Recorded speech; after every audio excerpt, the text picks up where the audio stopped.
All right, everyone, welcome back. The quiz from last time, if you didn't finish it, make sure you have it turned in.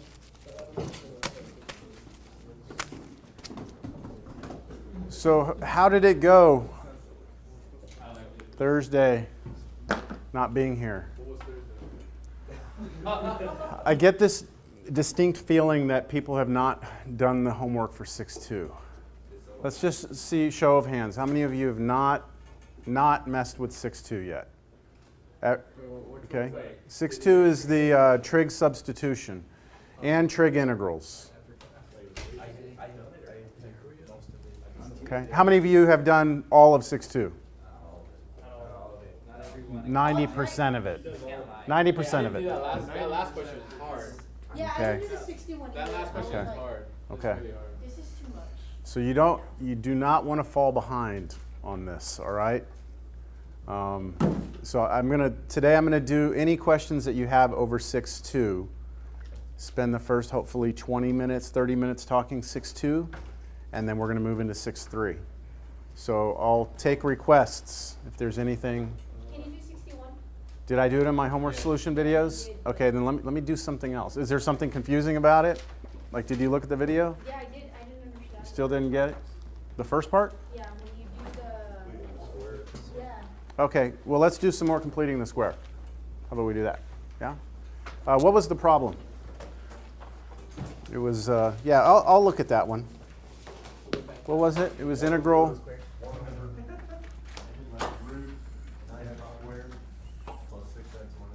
9x squared plus 6x minus 8.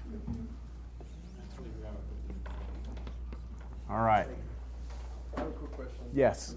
The formula that you talked about in one of your videos, the sine x cosine y equals the 1/2 sine x plus y sine x minus y. Are we allowed to have that on a formula sheet or no? I wrote it down. Yeah, which one are you talking about? My handwriting. You won't need that. No? You can have it on there. You won't need it. Yeah. That was actually a problem I did for my internet class. Their online homework system gave them a problem like that, so I showed it to them. Okay. But just know those formulas exist, Okay. right? We're only supposed to do odd too, right? Do what? Yes. Yeah, just odds. Yeah, I did them all. Did I do evens also on my video? Yeah. Yeah, I was just having fun. I mean, what else you can do, right? Okay, so first let's rule out some things. This is not a basic substitution, right? We don't see like something in its derivative sitting there. Integration by parts, it might be a little tough to come up with what your table would look like. You know, what's u, what's dv. Trig integrals, that means where they have cosine, sine, things like that in there, don't have it. So trig substitution seems like it might be the natural choice. Now for trig sub, we have to have square root a squared minus x squared, or square root x squared minus a squared, or square root x squared plus a squared, right? That's what we need. And on all of these, the a is a constant, right? So a squared is a constant. And then the coefficient on the x on all of those is a 1, right? Right here, if the 6x wasn't there, this would almost look like that, right? Like if the 6x wasn't there, then it would fall into one of these categories. So we're going to force it to look like this by completing the square. So this is a technique from back algebra, somewhere in algebra, completing the square. So let's do that, and when we do it, we should be able to turn that into one of those. So let's see. Completing the square.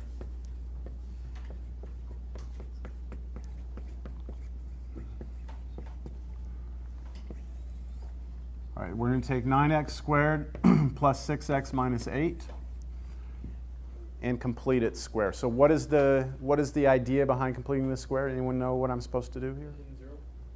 You're going to have a hidden 0 in here, but what's the first thing you need, the first condition before you can complete the square of something? No coefficient in front of x squared? You have to have a coefficient of 1 in front of x squared, which I have a 9. So what I'm going to do is I'm going to factor a 9 out. Even though 9 doesn't go into 6 and 8, we can still factor a 9 out. If I do that, I'm left with x squared plus 6 over 9, and then minus 8 over 9. So the easy way to remember this is, look, if you're going to pull a 9 out of this, just divide it by 9. Right? 9 out of this, just divide it by 9. And that 6/9 I'm going to simplify. That's what? 2/3 x minus 8/9. So that's the first step. Make sure we have a coefficient of 1 on x squared. Next step is to identify the coefficient of x. That means the number in front of x, which you have to take the sign into account also. It's positive 2/3. And we're going to take that positive 2/3 and do what with it? 2/3. You take half of it and then square it, right? So, and you always take half. That, for completing the square, you'll always take half of this number. So you need to divide that by 2. What happens when you take this and divide it by 2? What do you get? What is it? Oh, I'm sorry. 2 over 6. Remember, that's 2 over 1, so this is 2/3 divided by 2 over 1. Flip it, and it becomes 1/3. We good? Okay, now keep track of this number. I'm going to put a little star next to it. That's actually an important number. It'll come into play in a little while. Once we've taken half the number in front of x, we square it. Right? So we take 1/3, and we square it. That's going to give us 1/9, right? Not 1/6. That's the second number that's important to us. We haven't talked about completing the square in here? I thought we did. Okay, it was my college algebra class. All right, so for those of you who have completed the square before, there's something here that is dangerous, all right, that I want to kind of discuss with you. Those of you who've seen this before, you take half the number, you square it, then what do you do with that number? Add it to both sides. Y'all heard that before? You just add it to both sides of the equation, right? What equation? I don't have an equation. I can't just turn something into an equation out of nowhere. It's an expression, right? There's no way I can say this is equal to 0. I don't know if it is. I mean, you know what I'm saying? Like, this is an expression. So this is where in college algebra, if you're taught to just take that number and add it to both sides of the equation, great, but it doesn't help you here when you don't have one. So instead, in a college algebra class, I think the better way to teach it is to do this instead. And that's, I've seen teachers do this different ways to get around it, but I think this is the most, personally, I think this is the most constructive, is to realize right after this, right here, there's a plus 0. And then the rest of the problem is still there, right? So I have not changed the problem at all, right? Now, when you're taught add the 1/9 to both sides, right? You're adding it here, and you can't just add something, so you add it to the other side to kind of maintain the balance. What I'm going to do here is I'm going to maintain the balance even though I don't have an equation. Instead of writing 0, I'm going to write plus 1/9 minus 1/9. That's still 0, right? And that 1/9 came from here. It'll always be plus the number, then minus the number. And then I do minus 8/9, which is the part that was still there. Y'all follow me? This is a hidden 0. But by putting the hidden 0 in there, something really good happens. The first, we turned in the quiz if you haven't. Okay. The first 3 terms are guaranteed to be a perfect square trinomial, meaning that these 3 should break down to be something squared. Guaranteed. If you did all this correctly, this is guaranteed. And it will actually be x, and then the number here is that number. So it's positive, right? Plus 1/3. So if you don't believe it, take x plus 1/3, put it next to itself. X plus 1/3. Well, I'll do it. I've come this far. X plus 1/3. When you square it, you do this thing, right? So you get x squared plus 1/3 x plus 1/3 x plus 1/9, right? That's what you would get. Collect your middle 2 together, you get 2/3. That's this, right? So this is this, guaranteed. Now, what's still here? Well, we had a parenthesis here, we had a 9 in front, right? We had this 1/9 came over here, right, and was part of this group. But now this negative 1/9 comes together with that. So what's that? It's negative 1/9 minus 8/9. Minus 1. I have no idea why I just put that. Sorry. Minus 1. I know why. I distributed the 9 in my head already. Okay, good? All right. That's what this is, right? That's what this is. That's what we're saying this is. So what I'm going to do now is I'm going to rewrite this integral. And I'm going to write it as integral 1 over square root. Then I have 9, then a big parentheses, another set of parentheses, x plus a third squared minus 1, and then dx, right? That's what it is? Does that help? I don't know if that's the way I did it on the video, but Yeah. that make sense now? Okay. Now, one thing I can do, because there's multiplication here, right, 9 times this whole thing, is that if I can take the square root of 9, I can pop that out of the square root, can't I? So it'll come out as a 3 on the bottom, which I can come out of the integral with as a 1/3. So I'll do that next.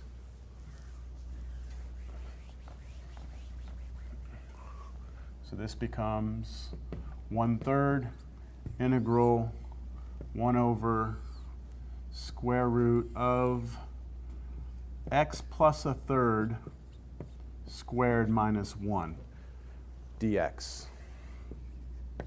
We good? Now this is starting to look a lot like what we need for a trig substitution. It looks like square root of something squared minus a number squared, right? The problem is that this is not just x. In the formula, it's just x, right? So what I'm going to do right now is I'm going to do a quick basic substitution. I'm going to let u be this. If u is this, what's its derivative? 1, which, do you have a 1 here? Yes. So what I'm going to do is I'm going to switch it over to u, and it'll look exactly like the formula, but with u instead of x. So quick substitution.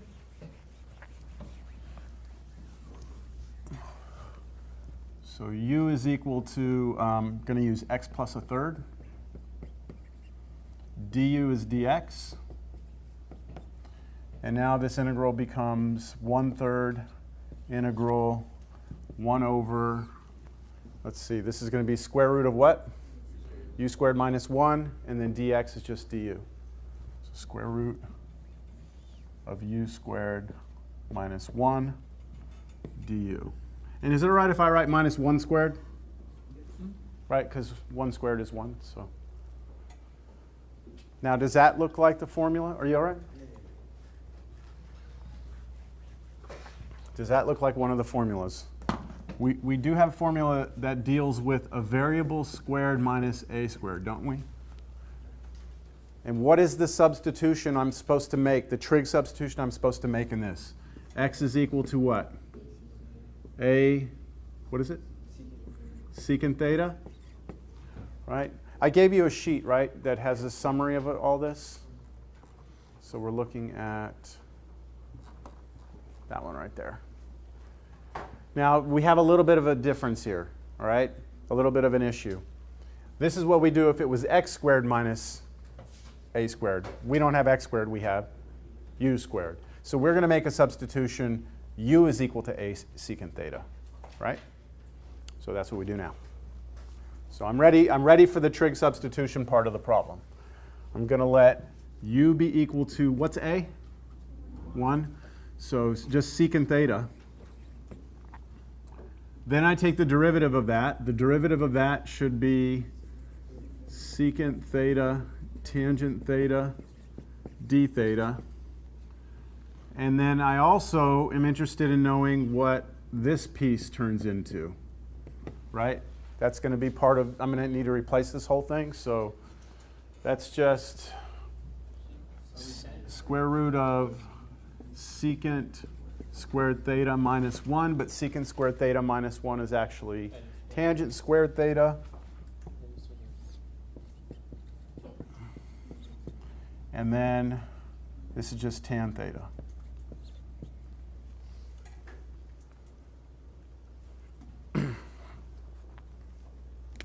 So I'm going to replace u with this, du with this, and the square root of this junk with that, with this.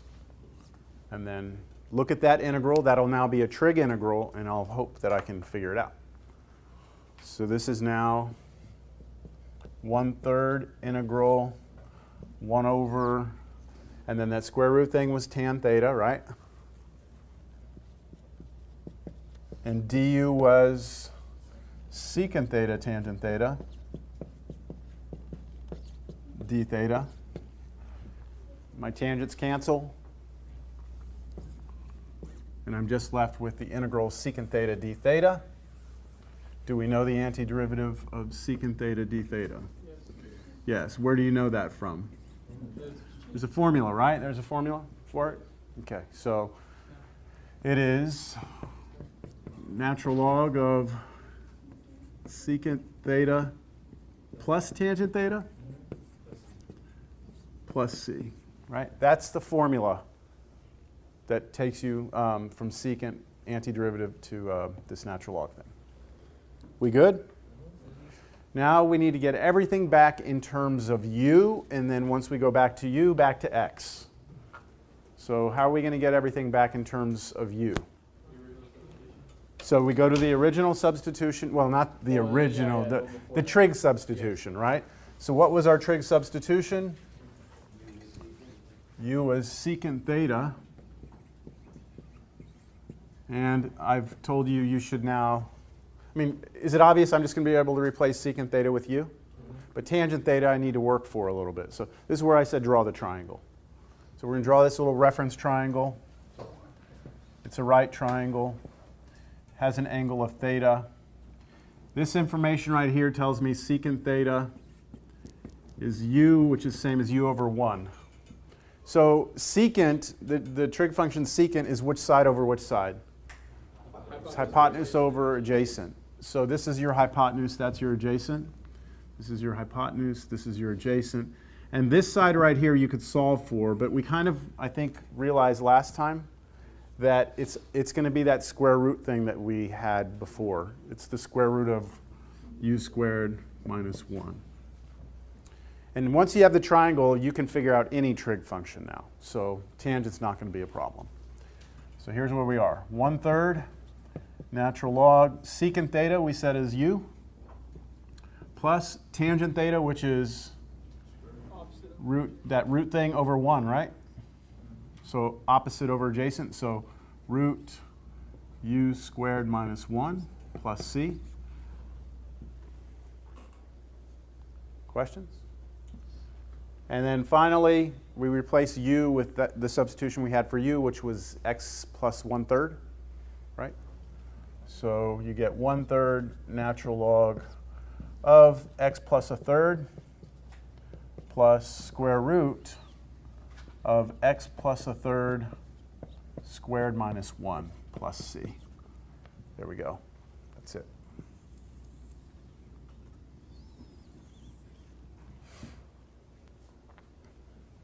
Get used to completing the square. Okay, it's not going to go away. We're going to have more of it.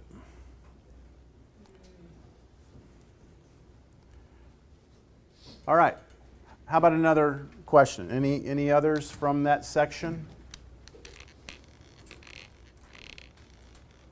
No? Are you sure?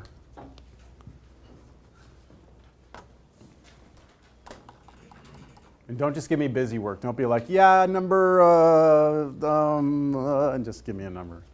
Any of the evens you want to see, or?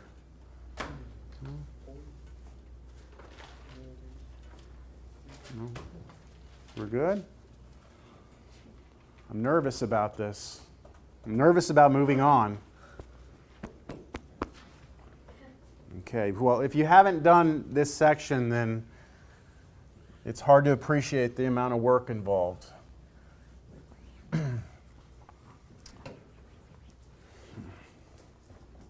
All right. Let me do this. Let me see if I can find. You're okay, you're okay. Let me see if I can find a test. Exam. We already had exam 1? Yeah. See if I can find an old exam here.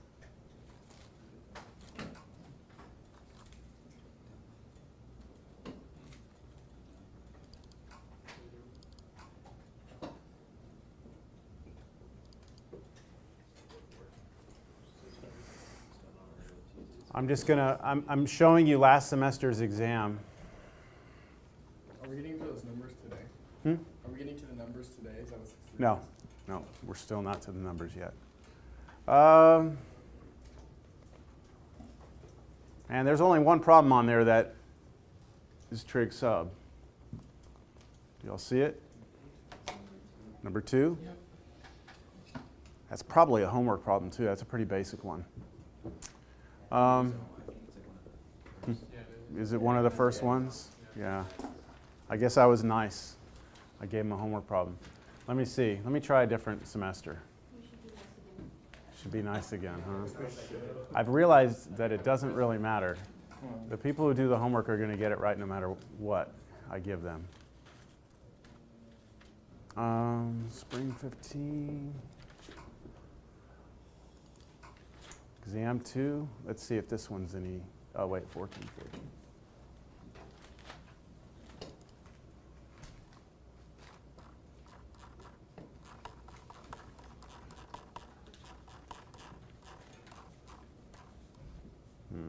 No.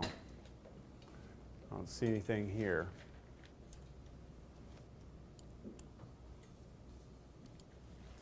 That would have been exam 1.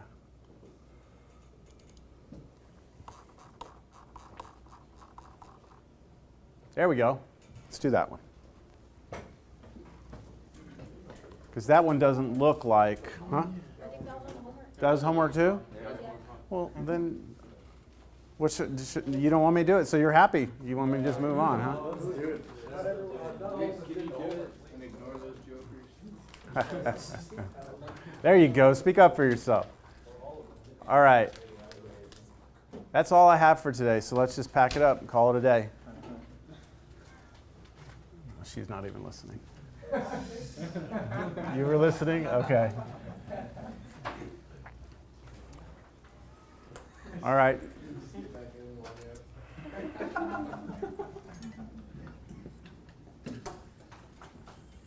Maybe I'll just get it started. Because really, we do need the time for other material. I think the first key to this problem is recognizing that you can use trig substitution. That you know, if the square root's not there just explicitly, that does not mean you can't use the trig sub. Let's see if it's there. It's just not like glaring at you. Yeah. So we're gonna first realize that. We're gonna realize that this is really x cubed over the square root of x squared plus 4, but then cubed. And that's what that means, right? Raised to the 3/2. And now we see that we've got x squared plus a squared. And so we can make a trig substitution here if we so desire.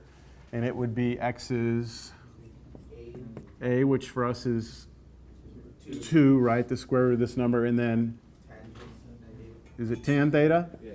Okay. That's going to be our trig sub. Take the derivative of this real quick. Dx is 2 secant squared theta d theta. And figure out what that square root thing is going to be. So if I take x and I square it, I get 4 tan squared theta.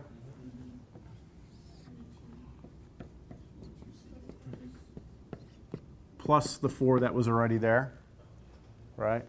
So I can factor a 4 out of both, pop that out as a 2. So I get 2 root tan squared theta plus 1, right? Once that 4 comes out. And what is tan squared theta plus 1? Secant squared theta. And the square root of secant squared theta is going to be just secant theta. So this is just 2 secant theta. There you go.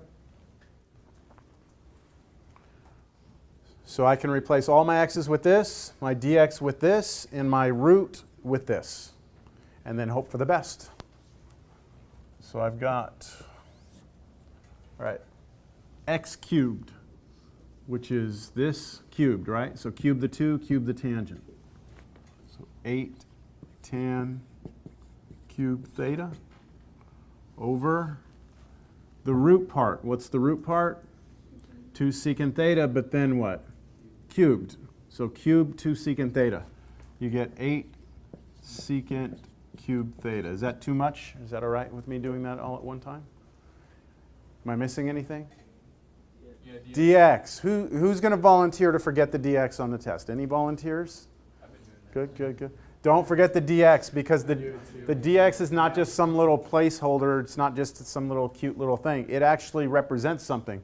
It's this expression, right? If you forget that, then yeah, you'll go and you'll do your work, but it'll be completely wrong, right? So 2 secant squared theta d theta. Okay, so you've got the 8's are gone. You've got a secant squared here and a secant cubed here, so I can get rid of the cubed and just make it a secant, right? And the 2, I can pull the 2 out of the integral. So 2 integral tan cubed theta over secant theta d theta. That was the quiz problem? Was it? Yeah, it was tan cubed over Oh, okay. Well, you get the idea now, right? Yes. Okay. All right, let's move on. Don't worry, we'll have more opportunities with trig substitution. All right, there's going to still be some in 6.3.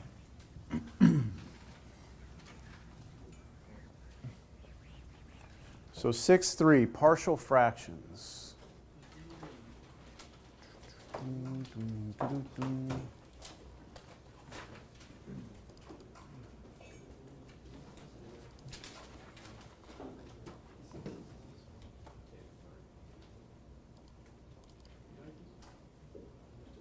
All right, now, in my opinion, partial fractions is the section that just brings everything together, all right? We get problems that when we work them out, it's going to basically take a tough integral and split it into a bunch of integrals, and each one of those might be something different in the way you attack it, all right? One piece might be just a basic substitution. Another one might be a little power rule. This one might be integration by parts. This one might be trig substitution. So I can give you like 1 or 2 of these on the test, and it can cover like the entire spectrum of integration. So these to me are important problems. But before we begin, we have to get some stuff completely like clarified and out of the way. We have to all feel comfortable with these certain types of integrals so that when we see them, it's automatic. And then we can handle the harder stuff. So first one is just everyone recognize that if you ever see this, right, there's a formula for that. Okay? There's a formula for this. It's on the formula sheet. It's 1 over a arctan u over a. Okay, so anytime you run into something like that, you're not going to sit there and go, okay, I'm going to do trig substitution, or you're not going to go through all that. Could you do trig substitution on this? Yes. You could. How? Thought you had to have a square root.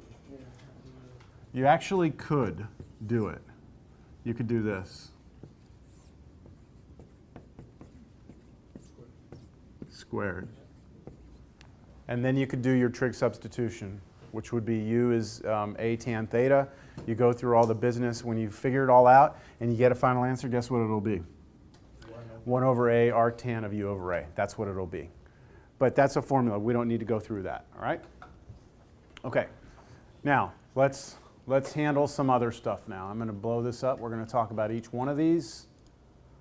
Let's look at 1. If I have 2 over, bless you, if I have 2 over x minus 4, can you handle that? Yes? What's the antiderivative of this? Anybody know just by looking? How about the 2 on top? Can you do anything with the 2? 2 out? Can I just do 2 out like this? If this was 1 over u, what would the antiderivative be? If it was 1 over u? Natural log u, right? So, but can I do that? I mean, look, if I make a quick substitution mentally, u is x minus 4, du is dx, isn't it? Then this would turn into 1 over u. And then you would integrate, and it would just be natural log u, and then you'd plug your u back in. So does it make sense to you that the answer to this would be 2 natural log of x minus 4 plus c, and that there's no real work that we need to do for this? I hope that you can see that clearly, and that if you ever are presented with this again, something like that, that it's almost automatic. You go from there to the answer. All right? And that we can do anytime we see a constant over a linear function. Do you see that? Constant over a linear function? We should be able to use a natural log to attack it. Look, number 2 is a little different. Let's look at 2. For 2, we have 1 over 4 minus 5x dx. Again, is this a constant over a linear expression in x? Yes. So it should just be a natural log, right? So let's just take a look. If I follow that, it should be just natural log of 4 minus 5x plus c. Huh? I'm off, though. See? Why am I off? Because of the negative, right? If you were to let u be this, du would be what? Negative 5, wouldn't it? So not only are you off by negative, you're off by 5, so you have to scale it down. We did this with sine and cosine. Remember when we integrated like sine of ax, you had to go with 1 over a when you integrated? The same sort of thing. We have a linear expression, and so when I take the antiderivative, I need to scale out whatever that derivative is. So negative 1/5, do you follow? Yep. Yeah?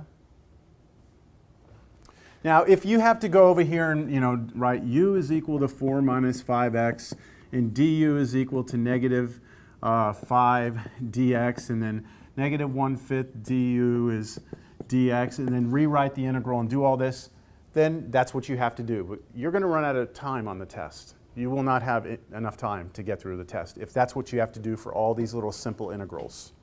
Understand? Okay. So you think you can handle constant over linear expression? All right, we'll see. Let's see. I'm going to give you a quick little quiz on it. Not quiz, but a little test. If you know it, just raise your hand. All right, if you can tell me the answer to this.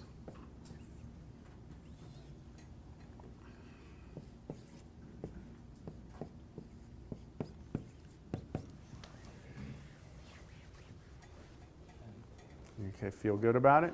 Yeah?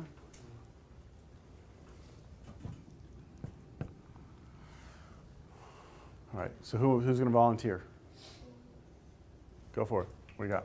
Negative 1 over pi, absolute value of Log. natural absolute value of 10 minus pi x plus c. Don't forget there was a pi up here already, so that would have come out, and that pi would have been out here, which would have put it right there, and it would have just been negative 1. So yes, you're on the right track, but just don't forget it, that one, right? So it should just be negative natural log 10. That's it. Negative natural log of 10 minus pi x. All right. Next thing we should be able to do. Anytime we see a constant over a repeated linear factor. So just a second ago, we had we had a constant over a linear factor, right? A linear expression. The only difference now is we have a constant over a linear expression that's actually being squared. So it's being repeated. If that was cubed, it would be repeated. That's what we mean by when we say repeated. Understand? Can we handle this? Yes. Is it easy to handle? Do your little u substitution in your head again. If I call this u, what's the derivative of this? 2 dx. It would be, the derivative of that would be 2, right, dx? So I'd have to scale out by 1/2, wouldn't I? So I know that I'd have to scale out by 1/2. And then this would look like integral 1 over u squared, wouldn't it? Which is the same as u to the negative 2 du. And what's the antiderivative of this? Negative u to the negative 1. So this would be negative u to the negative 1 plus c. See, what we're trying to do is cut out all these little intermediate steps like this so that when we get to these longer problems, we knock that out in just, 5-10 seconds as opposed to 5-10 minutes. Because then, like I said, it's an issue of time. Let me give you another one. Okay, let me give you another one. How about, did I give you? Yeah, why don't you try number 4? See if you can do number 4.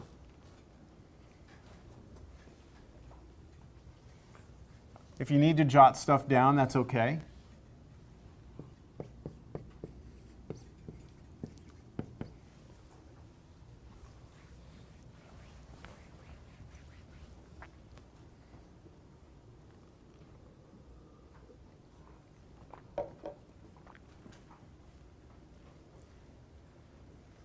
Show me your hand when you've got it.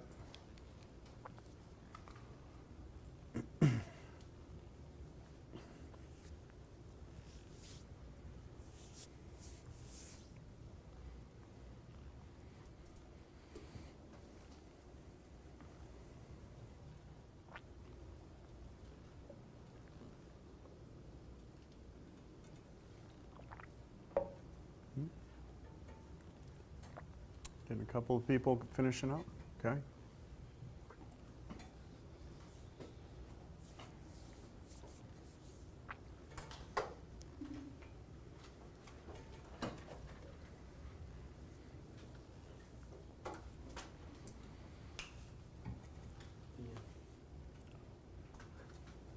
So I think that's about a minute.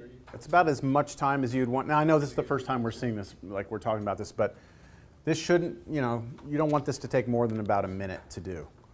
What does this look a whole lot like? 1 over u cubed, right? It looks like 1 over u cubed, which is the same as u to the negative 3, isn't it? What's the antiderivative of u to the negative 3? Negative 1/2 u to the negative 2, right?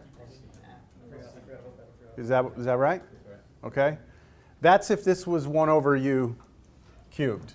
But this is going to cause a problem or no? When we take the derivative of this, we get a 1, right? We don't have to scale by anything. So that should be it, shouldn't it? Okay, so we should get negative 1/2 u to the negative 2, which u for us is x minus 5. Now you could rewrite it this way. I mean, you could write it negative 1 over 2x minus 5 squared, right? That's the same expression. And if you're checking answers in back a book and things like that, then they're going to have different versions. I don't care as long as it's right. I can usually look at it and know that it's the same thing. Questions? Okay, let's change the problem slightly. What if all I did was made this 5 minus x? How would it change? It would be positive now, right? Because you'd have to scale out by that negative 1 that pops out when you do a derivative. So this would become plus and plus. Understand? Okay.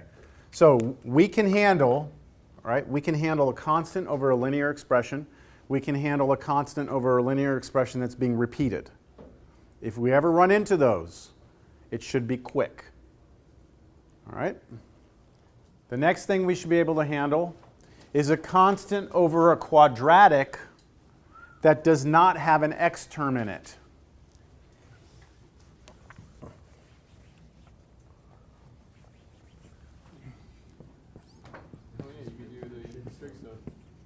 You could do trig sub here, but there's a formula for this. It's actually the one I gave you right at the beginning, right?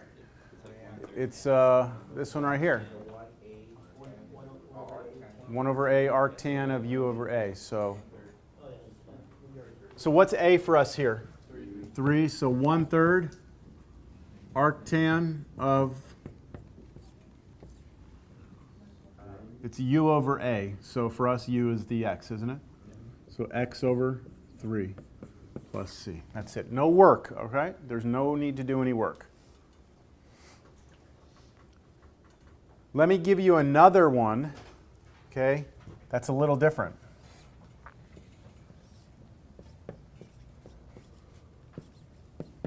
This is another constant over quadratic, right?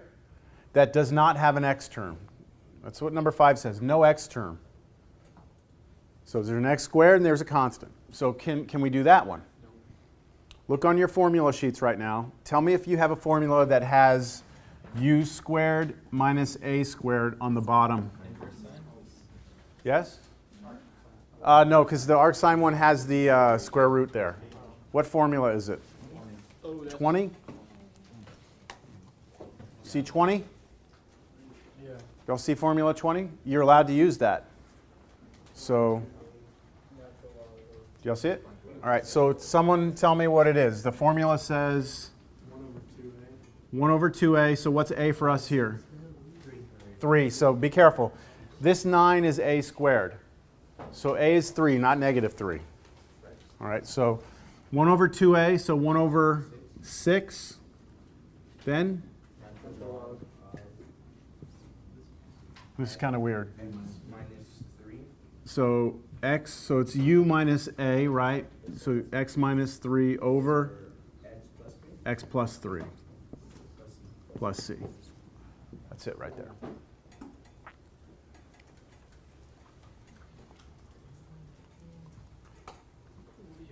Let me do one more. What if I do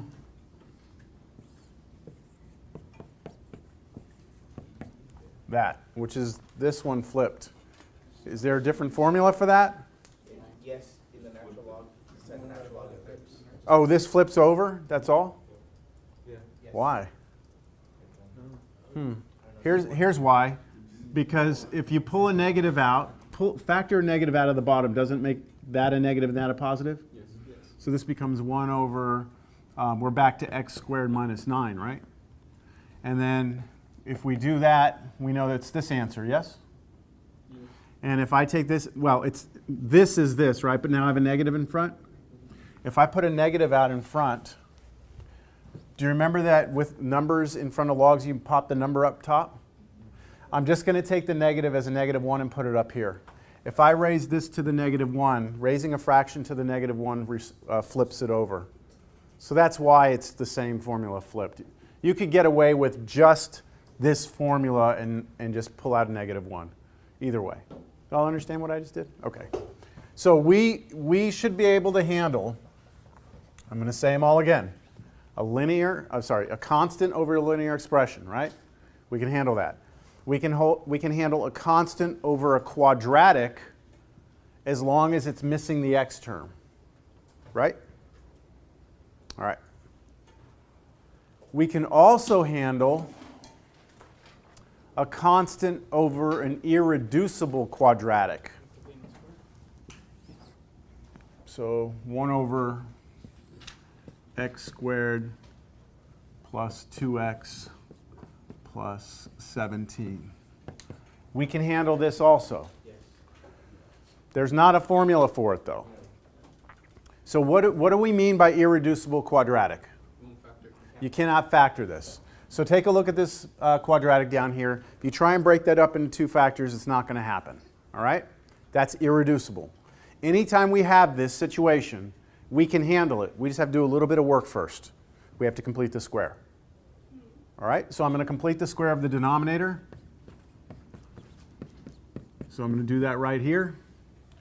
If I complete the square, I make sure that I have a 1 in front of the x squared, which I do. I take the number in front of x, which in this case is positive 2, right? Take that number, divide it by 2, that gives me a 1, right? That's my first number. Then I take that answer and I square it, and that's still 1. And then I come in here and I realize that hidden 0, which is right here, plus 0, and I rewrite the whole expression. So x squared plus 2x, what? Plus 1 minus 1, plus 17. The first 3 are guaranteed to be x plus 1. It's always going to be this number, x plus 1, that quantity squared, and then what remains out here, plus 16. All right?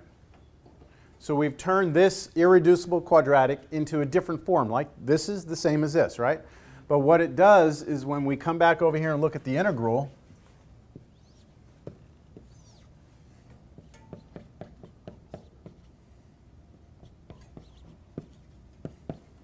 that looks a lot like what?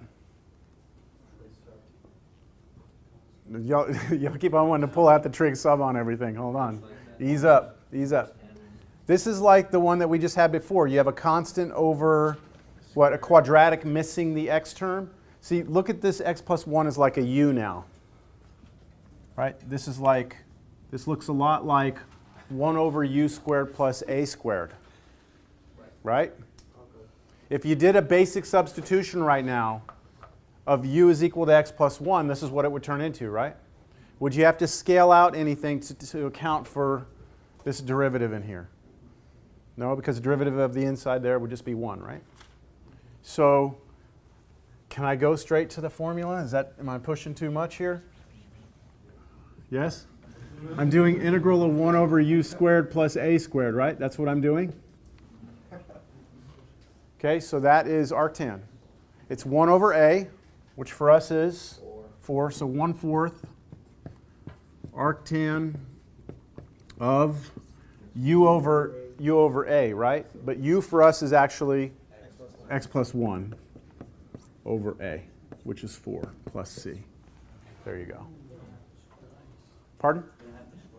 Square what? In here?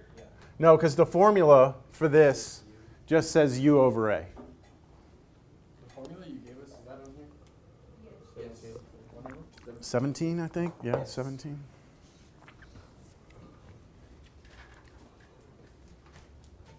All right, so we can handle a constant over a linear repeated, linear, constant over a quadratic that's missing an x term, constant over a quadratic that's irreducible. Those can all be done with relative ease, right? We didn't have to break out anything crazy for this. How about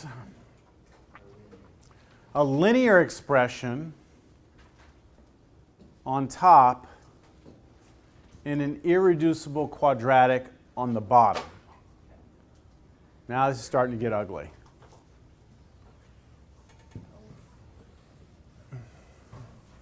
A linear expression on the top and an irreducible quadratic on the bottom. Does not exist? Is that what you're saying? Oh, repeat it. Oh, wait, sorry, I missed number 7, right? Yeah. Pardon me, I apologize. I should probably do 7 before I do 8, yes. Yeah.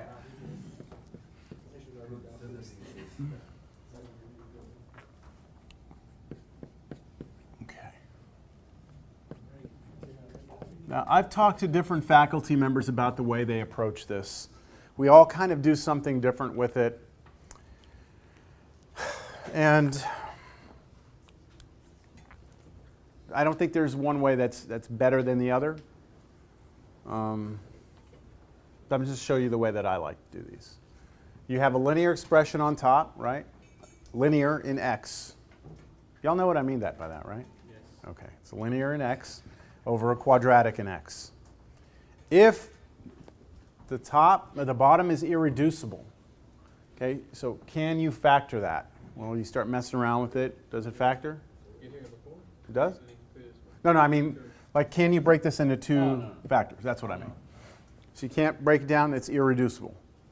What do we do in this case? Well, here's what I recommend. Make this substitution.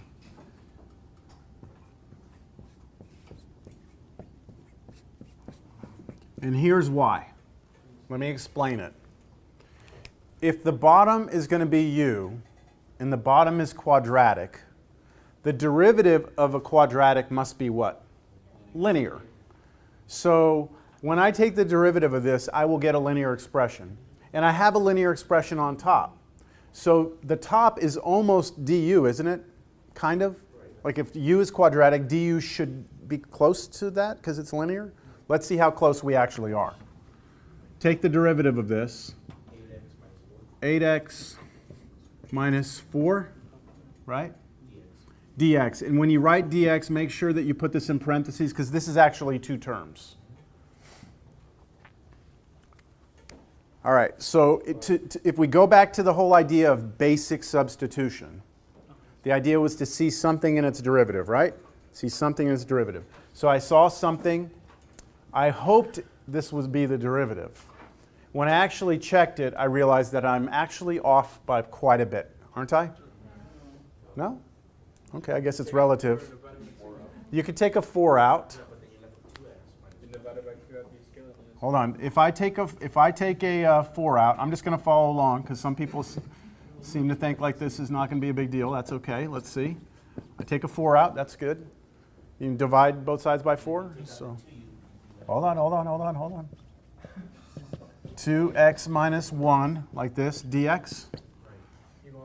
Now, I'm getting closer, right? 2x minus 1, I have x minus 1. Getting closer. Now, what do you want me to do? If you scale it again, you're going to be left with x minus 1 half. I don't have to scale it again? No, you can solve it in terms of dx, right? So you can put the formula back into dx. And it'll You mean just like put this, like bring this over here? And then solve, and then just replace dx in there? That might work. It will work, but you're using a method that I haven't used this entire semester, right? That's the method that you were taught before, yeah. So, which is, there's nothing wrong with it, but you know, certain instructors again approach these different ways. Some instructors just say, look, get dx isolated here. Who cares if they're using x's? Replace it here and just try and make everything cancel out. I try and get you to match this with what's there, right? This, does it match? Okay, you're off a little bit, right? You're off? You're off by this 2. If you divide again by 2, you will create the x, but you'll then have a negative 1/2, won't you? And then it won't match this, right? So let me get back to this. Are we off? Yes. Okay, we're off. Now, if this had come out to be like if it was 4x minus 4, then it would be perfect, wouldn't it? We'd pull out the 4, we'd divide through, it'd match up perfect, we'd be done, we'd be happy. But it's not going to work that way. So we're still happy, we realize there's more work. Okay? So here's the way I like to show this, all right? Here's the way I like to show it. I'm going to force this to become this. All right? I'm going to force it to become this. So here's where I'm going to begin with the x. I have x, right? I need it to be 8x. So I'm going to come out here on the outside of the integral. I'm going to multiply by 8 over 8. Good. Now that's just a 1, isn't it? Yes. Now I'm going to leave the bottom 8 out here. And I'm going to pass the top 8 through. And that's going to give me 1/8 on the outside, and then the 8's going to pass through the numerator. That's completely legal, isn't it, for me to do that? Okay, so let's do it. I'm going to have 1/8, and then 8x, what? Minus 8, and then over all of this. So I'm getting closer, aren't I?